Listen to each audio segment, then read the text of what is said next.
no, sino que a todo el país. Ahora vamos con otras informaciones. La encuesta suplementaria de ingresos 2020, publicada por el INE, el Instituto Nacional de Estadísticas, reveló que el ingreso laboral promedio de la población ocupada en el país llegó a los 635.134 pesos, mientras que la mitad de los trabajadores en el país ganó 420.000 pesos o menos el año pasado. Para analizar esta cifra nos acompaña Juan Bravo, director del Observatorio de Contexto Económico de la Universidad Diego Portales. Juan, ¿cómo estás? ¿Qué tal? Buenas tardes. Hola Iván, muy buenas tardes, muchas gracias por la invitación. Bueno, primero que nada, analicemos este ingreso, ¿no? Sube el ingreso promedio y también sube, digamos, lo otro, ¿no? ¿Dónde está la mitad de los trabajadores? ¿No? Ha subido un poco, sigue siendo insuficiente, pero hay una reactivación del mercado laboral. ¿Cómo lo ven ustedes? Sí, la verdad es que, claro, los ingresos promedios tienen un alza de 2,4%. Aquí es importante, sí, aclarar que lo que hace esta encuesta toma datos en el periodo octubre-diciembre de cada año. Entonces, aquí lo que estamos comparando es el cuarto trimestre de 2020 con el cuarto trimestre de 2019. Entonces, en ese lapso, efectivamente, en términos nominales tenemos un incremento del 2,4%, pero si uno lo mira por la capacidad, el poder adquisitivo, el poder de compra, la verdad es que el poder de compra cae porque en ese mismo periodo la inflación fue de 3% anual. Entonces, los ingresos promedios suben 2,4%, pero como la inflación fue de 3% anual, Hay un entonces en retroceso en el realidad fondo. el ingreso en términos reales retrocede en 0,6%. O sea, entonces en realidad lo que importa, que es la capacidad de compra de esos ingresos, en realidad tuvieron un ligero retroceso. Ahora, si vemos los tramos de ingresos, bueno, primero que nada, a nivel regional, las regiones de Magallanes, Antofagasta, la metropolitana presentan un ingreso medio por sobre el promedio nacional. Uno podría decir, bueno, es allí donde se concentra la mayor oferta laboral o mejor oferta de sueldos. Esto es 830.000, 786.000 en el caso de Antofagasta, 830.000 en el caso de Magallanes y 720.000 en la metropolitana. Desde el punto de vista regional, ¿qué implica esto? ¿Por qué estas regiones, y evidentemente en el caso de Antofagasta y la metropolitana uno podría entenderlo, ¿no? Por el tema minero y por la concentración de la población, en el caso de la metropolitana y la mayor concentración industrial? ¿Y qué diferencias marca en relación al resto del país? Claro, efectivamente eso está muy marcado por la estructura productiva de las regiones. Entonces, como bien dices tú, por ejemplo, la región de Antofagasta tiene una concentración muy importante de trabajadores en la minería. La minería es uno de los sectores en donde se obtienen los mayores ingresos laborales. En el caso de la metropolitana también hay una concentración en sectores que tienen ingresos laborales mayores al promedio, el sector de servicios financieros, la administración pública, en fin, y en la región de Magallanes, ahí pasan dos cosas. Una es que efectivamente tiene una concentración en sectores que pagan más, como la administración pública, el sector manufacturero. Allá es un sector manufacturero de mayor productividad, pero también lo que ocurre es que al ser una zona extrema, los pagos por asignaciones, por ejemplo, son mayores. ¿Cierto? Y también lo que pasa es que es mucho más caro también vivir en las zonas extremas. Entonces, los costos de los productos son mayores y en ese sentido también los ingresos laborales son un poco mayores para compensar esos mayores precios. Pero efectivamente hay una heterogeneidad bastante grande. Las regiones que tienen los menores ingresos laborales, en cambio, por ejemplo, la región del Maule o la región del Ñuble, en fin, tienen mucha concentración en agricultura. En el sector el ganadero, sectores de extracción de recursos naturales que tienden a tener al revés, ¿cierto? Ingresos laborales muy bajos. Entonces esto está fundamentalmente condicionado por la estructura productiva de las regiones. Juan Bravo, hay una ecuación que es compleja para los trabajadores en nuestro país y sabemos que una de las falencias de nuestro mercado laboral, aparte de la brecha de género, que ya vamos a entrar, eso tiene que ver con cuánto se valoriza la mano de obra en nuestro país, finalmente, que es el único capital que tiene el trabajador, no su capital de trabajo.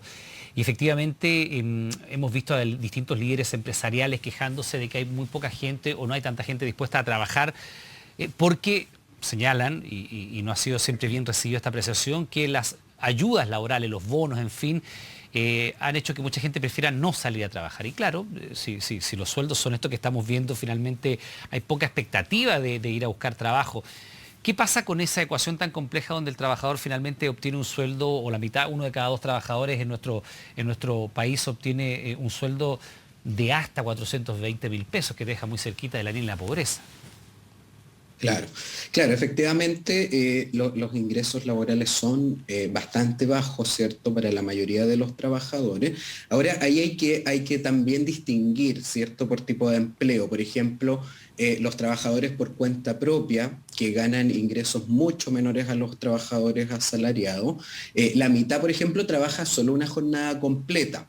Entonces ahí también hay que un poco ajustar, ¿cierto?, por el tipo de jornada que realizan los trabajadores. Entonces, claro, si uno trabaja una jornada parcial solamente, entonces va a acceder también a menores ingresos.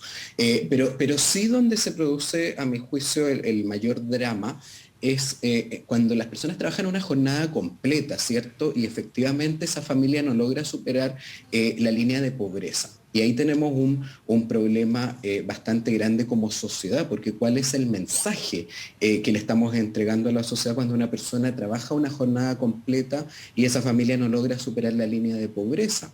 Y ahí entonces hay obviamente distintas cosas que hay que mejorar.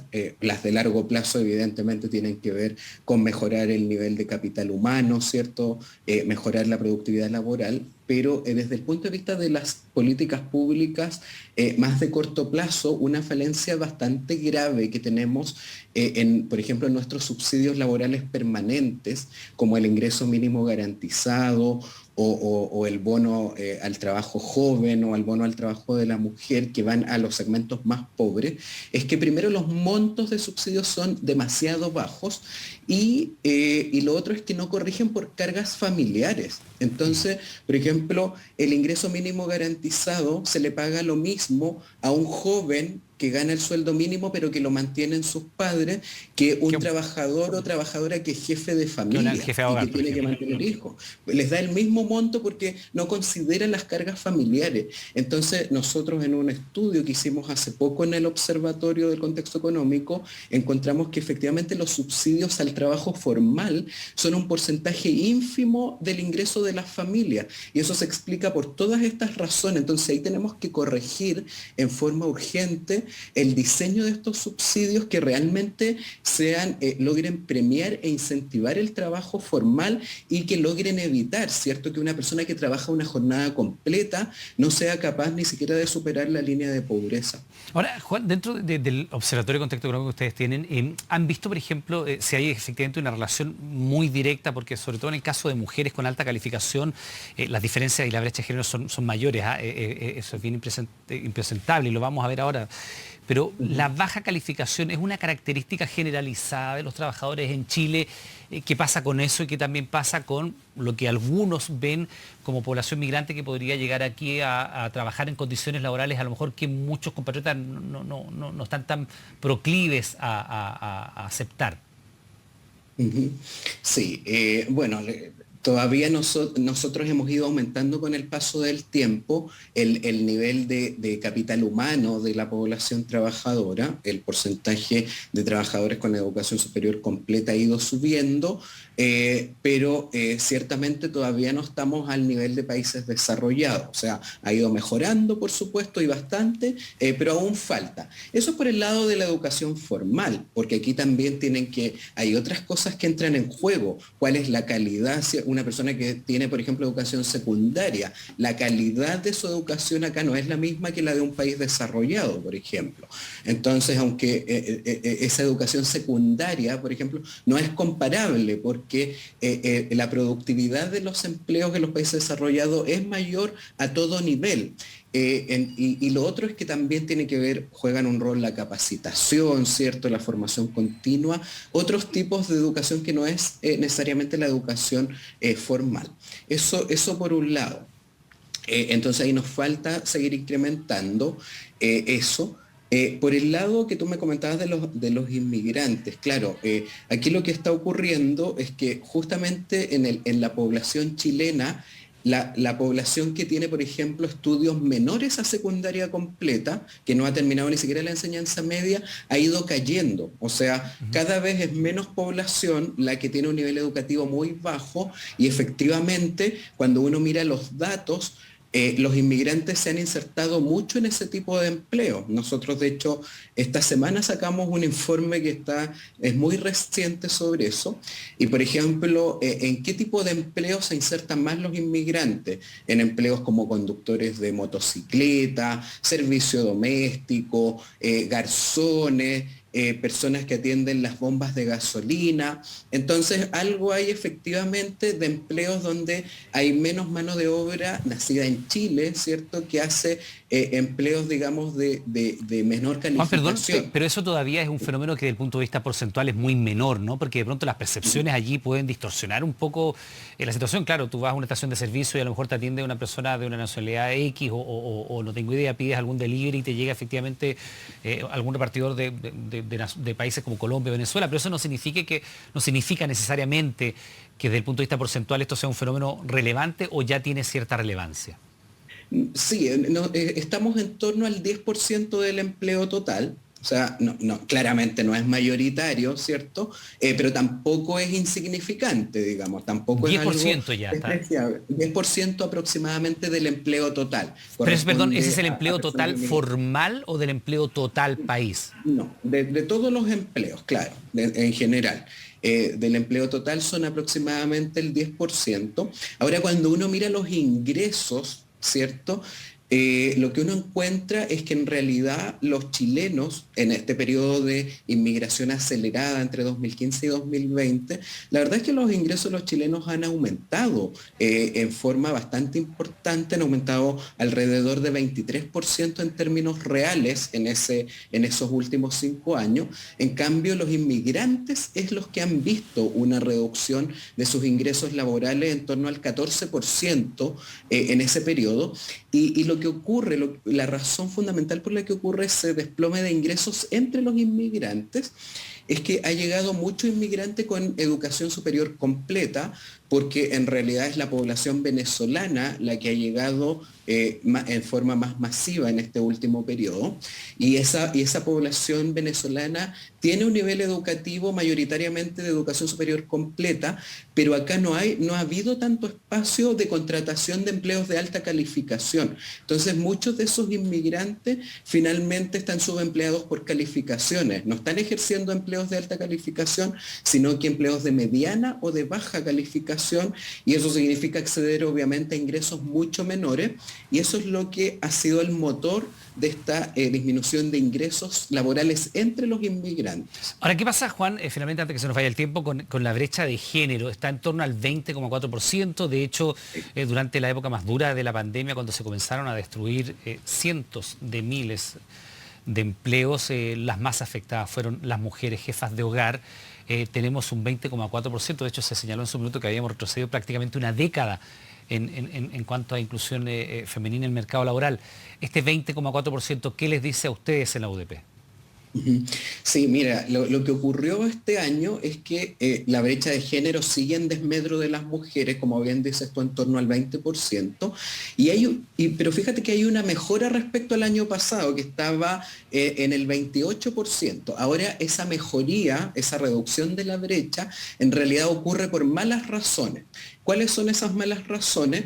Que se destruye mucho empleo femenino de mujeres con bajos niveles educativos. Entonces, como aquí lo que se está tomando es el ingreso de las personas que tienen trabajo, entonces, claro, salieron muchas mujeres que ganan ingresos bajitos y eso te sube en forma estadística el promedio, pero no es porque se estén creando empleos y porque esté dinámico el mercado laboral, sino que porque se destruyen relativamente más empleos de mujeres que ganan muy bajos ingresos. Entonces, ahí hay una primera razón. Lo otro es que los hombres, cuando uno mira el segmento de educación superior completa, aumentó mucho, en 6,1% anual, el empleo de hombres subempleados por calificaciones. O sea, que tienen educación superior completa, pero ejercen empleos de mediana o baja calificación. Entonces, de nuevo, es una mala razón porque la idea no es que mejore la brecha de género porque los hombres están peor, ¿cierto? Y porque están accediendo a peores empleos. Entonces, en realidad la figura es que si bien tenemos una reducción de la brecha de género, esto responde más bien a factores transitorios y a malas razones, no a la razón por la que nos gustaría que la brecha de género se redujera, es porque las mujeres reciben el mismo pago a igual trabajo que los hombres y porque se van reduciendo las brechas de participación, porque las mujeres se van insertando más al mercado laboral, ¿cierto? Y se va cortando esa brecha con los hombres. Pero no es esa la razón que está detrás de esta mejoría en la brecha de género. Bien, pues Juan Bravo, director del Observatorio de Contexto Económico de la Universidad de Portales. Muchas gracias por este contacto. Que tenga buenas tardes. Encantado. Muchas gracias, Iván.